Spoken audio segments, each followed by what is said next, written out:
Dr. Newberg says that the time you spend praying or attending religious services and even singing to the Lord with the congregation deactivates your parietal lobe. It turns it off like a light switch.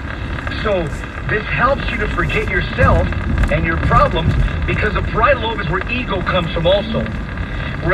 We think too much about ourselves. That overinflated ego or narcissism. We're always thinking about ourselves. Prayer turns that off. So it helps you to forget about yourself and your problems, and instead, now you feel love and compassion for others, as well as closeness to God, or just you have a zest for life. And studies show that prayer can significantly reduce how you experience pain. That's because prayer, it reduces activity in the parietal lobe. That's on the top of the head, right underneath the top of the head. That's the area which causes you to have less awareness of yourself and more awareness for others when you turn off the parietal lobe. Now, let's go to the fourth part of the brain. The fourth part of the brain, touch the back of your neck, okay? Touch it, right underneath your skull. That's called the limbic system. Brain surgeons say that that's a real troublemaker. They say that the limbic system includes several parts situated just above your spinal cord. This is the primitive area of your brain, sometimes called reptilian, because even reptiles have a limbic system.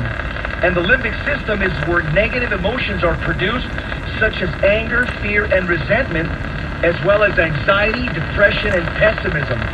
And some of these emotions were necessary for the fight or flight response that our ancestors needed to survive.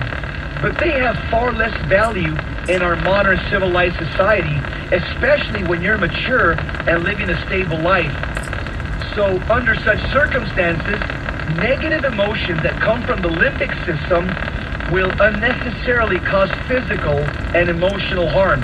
So how can you reduce these harmful negative emotions? Well, according to neuroscientist Dr. Newberg, he says that's easy. He says prayer turns off your limbic system like a light switch. Wow, that's amazing. In fact, Dr. Newberg says that the more you diminish the activity in your parietal lobes, that's on the top of your head, right underneath the top of your head, and limbic system, the base of your skull, as you diminish activity in those areas of your brain through prayer, at the same time, prayer increases activity in the frontal lobe, that's your forehead, and anterior cingulate. That's the sides of your head. That's where you feel your connectedness to God. And so what prayer does, it turns off or diminishes activity in the two bad parts of the brain, or not so good parts of the brain. And prayer turns on, it increases activity in the good parts of the brain. So as a result, Dr. Newberg says people that pray are happier and healthier. Simply put, prayer and spiritual practices increase activity in the areas of your brain that are most helpful to you and diminish activity in the areas that are less helpful and even harmful. Now we see the wisdom of Holy Mother Church, the Bible, our parents, the Catholic faith, calling us to a life of prayer. And now we're actually seeing in 2016 that this has a scientific basis. We derive benefits from this. All this good advice given to us by Holy Mother Church is now being validated by medical science. You're listening to the Terry and Jesse Show. On today's show, the CD that we're giving away is called Prayer is a Dialogue.